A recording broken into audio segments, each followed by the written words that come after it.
It is Saturday, February 10th in the NBA, and my three favorite picks are on the way. What's going on, everyone? It's Logan from Calling Our Shot. Let's talk a little bit about yesterday. Did I keep the profit streak going?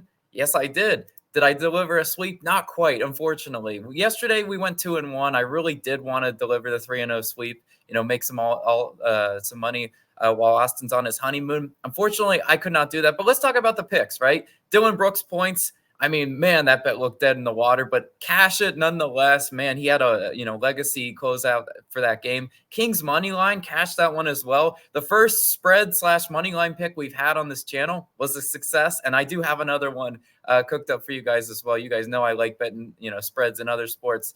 And then our only loss of the day was Jalen Johnson points. That one was just tough. The rest of his teammates had no problem, finding the basket. He was just kind of like the odd man left out when you got a big Onyeka Okongwu and Trae Young game. It just doesn't leave enough, points for Jalen Johnson. But you know what? Nonetheless, we take profit, especially this time of the year, and we hope to build on that. We're on a 15-6 run. I hope, we can go ahead and continue that today. As always, if you're not subscribed to our channel, what are you doing? Go down, hit that subscribe button. It's really helping us grow the channel. It would be really cool by the time Austin gets back from his, honeymoon to get to like 200,000. I mean, come on, that would be a huge milestone for you guys in the community. And I know you guys can do it. But let's dive right into the picks for today. We're starting with a guy that, I love watching play. You might notice I got the Orlando Magic gear on. Yes, I am an Orlando Magic fan. I'm taking Paolo Banchero over 23.5 points, minus 110 odds on DraftKings, currently your best value there. Now, look, a guy like Banchero, he's a matchups guy. I really do like Banchero's matchup at home against the Chicago Bulls today. I think he's going to have a really big game. For starters, though, if you're looking at the numbers, you might ask, well, Logan, he hasn't done too well, against Chicago this year in terms of hitting this line. I mean, his two games against them yielded only 13 and 17 points. Yet again, the books still set this line at 23.5 because it feels pretty sharp. If you look at Banchero, he's actually went under in 4 straight. 2 of them, though, are on the 23.5 hook.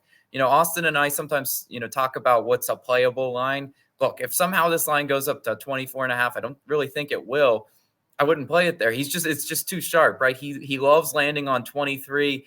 But if he is going to get, up and over for us today, it could be right on 24. I don't really know. He's just one of those players that the books feel pretty dialed in on those lines. If you kind of look at what I've been talking about, though, with those game logs, 2 of those last 4 games where Banchero went under, it was the Franz Wagner show. I mean, they didn't even need Paolo Banchero. When Franz is dialed in like that, they don't need it. But I think once again today, we're going to see Banchero kind of be the more aggressive drive to the rim self, because that's kind of what I think is going to lend the matchup. Recently, the Bulls have been playing Caruso at the 4 and Vooch at the 5. Caruso is a game time decision tonight, as is Torrey Craig. And I just don't really see how Chicago is going to be able to defend Paolo Banchero. I think he's going to get to his spots. I think he's just going to be able to drive and get some mid range, get some shots in the paint to fall for sure. And I love betting on players who can survive a bad shooting night and finesse his way to 11 or 12 free throws. That's Paolo Banchero. That's a guy I want to bet on. Look, in the NBA, there's so many factors that can go against you, and not work in your favor. Fouls, whatever, garbage, bad shooting. But the question is, some players can survive that. Some players can still get close to hitting their over and give you a shot, even in a bad shooting night. Paolo Banchero is that guy. He's the perfect, player to get it done, because I just don't see a world in which, Vucevic, let's just say we're to guard him in the paint. I don't see him being able to stop him, and any of the Bulls guards that are attempting to guard Banchero. I just don't think they have the size to defend him. I think Banchero is going to get to his spots, and I do really like him today as our first pick. I like him over 23.5 points. I think he has a big day. Maybe 30 points from him. Maybe it's time for Franz to take a back seat and Banchero to get his, because that's kind of how this Magic team works. I think they kind of go in tandem like that. But now let's talk about the next pick. It's a spread pick. Sort of a spread pick. It is a total pick, but it's not what you're expecting. I'm taking a team total. I'm taking the Detroit Pistons team total under 109.5 points, minus 115 odds on Bet365, currently your best value. It's also like the same value on DraftKings as well. Now we're picking a team total. First of all, I know for a fact this is the first team total that we've picked this year because yesterday was the last or the first money line or spread pick we've had. But this is a team total pick. If your book doesn't have this line, just probably wait for it. We got an early tip in this one. They should come out with lines. Like FanDuel was being slow for lines this morning. But the Pistons have actually went over this line in 5 out of their last 6 games. Kind of crazy. Logan, you're going against the numbers on this one. That includes a 125-point game against the Clippers on February 2nd. They just played, a little over a week ago. Today, the Detroit Pistons play on the road in LA at a 3:40 p.m. Eastern time tip. That's 12:40 locally. That's an early tip, for these NBA players. I'm not picking it just solely on this. I want you to listen. Your biological clock, though, for a lot of these players, it's set to like a 7 or later tip off. I can see a world in which they come out a little bit slow. Maybe the shots don't fall early. I bet a sport called baseball where an early first pitch definitely affects the players. You see how they perform early versus late. I think it should affect the Pistons' efficiency a little bit. It's not the sole reason I'm on this, but over the last 3 games, the Pistons are second best in the NBA in 3-point made percentage at 46%. I also kind of talking about baseball, guy. You guys know I bet MLB with Austin. Baseball is a law of averages sport, as is NBA, right? What goes up must come down, and I can see that average finally coming back down today, as the books do with this low line, right? If a team is to just soar over a team total line, I think the books would have priced this one a little bit differently. The fact that it's only 109.5 points, 110 would sink us. I just don't see a very efficient game coming out of the Pistons. In that February 2nd matchup, the Pistons got 26 points from Bojan. Bojan's not on that team anymore. He's now a New York Knick.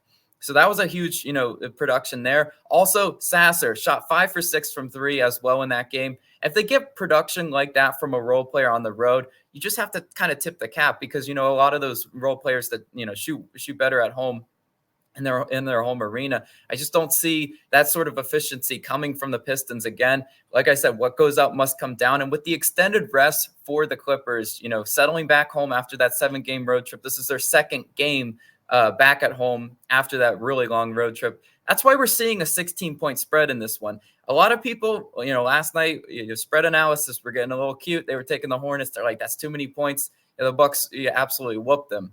You're getting 16 points with the Pistons in this one.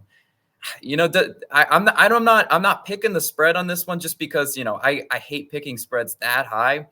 But I could really see the Clippers running and hiding from them in this one. And that will be in large part to the Clippers defense too.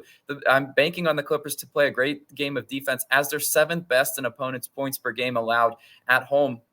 It's a good defensive team. They're rested. They're playing at home. I just think this is a really bad spot for the Pistons. I think they come out flat, and I don't see them getting up and over the 110 points that they're going to need to hit their team total.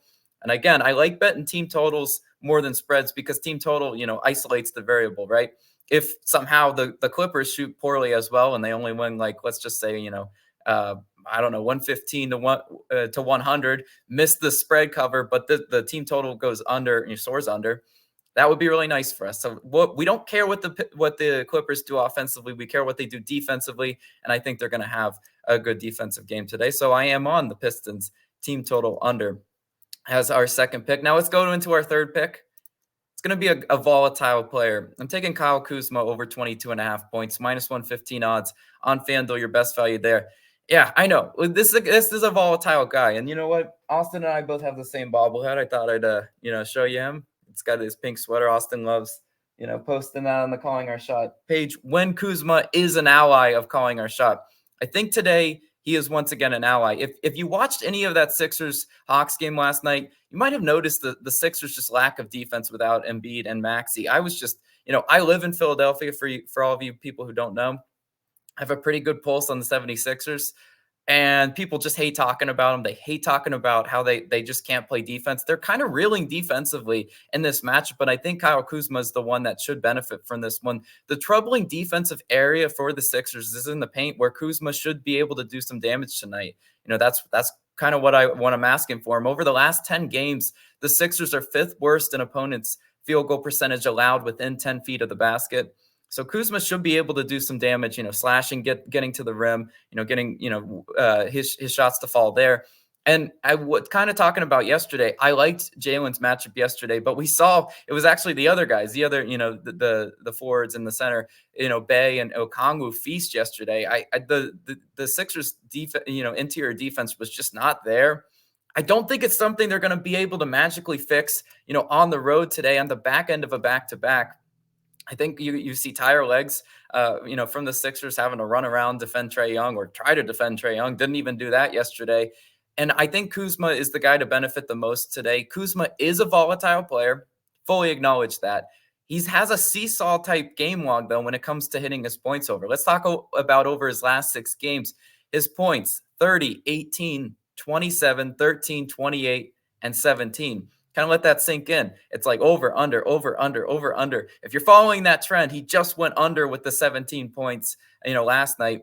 Do we see once again a volume increase and more average type player? Yes, I do think Kyle Kuzma does have a good day today. In his most recent matchup versus the Sixers, December 11th, he had 21 points. And the final score in that one was 146-101. It was just an absolute, butt whooping. It was blowout, right? The National Blowout Association, that's what the NBA becomes a lot of these days. But I really don't see the Sixers, duplicating that. Why? Because Embiid played in that game, and I just don't see this game being a blowout, especially, the Sixers on a back end of a back-to-back traveling to Washington. I think the books have priced this one as sort of a close game. It's really, really hard, trying to predict what's going to be a blowout, what's not going to be a blowout in this day and age of the NBA. But I think this is a competitive game. I think Kuzma definitely, feasts in the paint. And the over-under, the fact that it's set to 237.5, meaning points are expected. I think Kyle Kuzma is going to be, probably the top scorer on the Wizards. I really do think he gets to his spots. I really think he makes his shots today. And the Sixers interior, paint defense, not something I want to back today. I think Kyle Kuzma gets it done for us. So let's do a quick mini recap of the picks. We had Banchero over in points. We had the Pistons team total under, and we had Kyle Kuzma over in points. That's a 3-0 card for sure, if I've ever seen one. Hopefully we can bring out the brooms on our next video. I don't anticipate having a video for Sunday's slate of games. If you've looked at that, first and foremost, we're probably all betting the Super Bowl. So save your coin for that. There's only 2 NBA games on. I'll definitely be back Monday, though, with a picks video then. It's Logan from Calling Our Shot. I'll see you guys on the next one.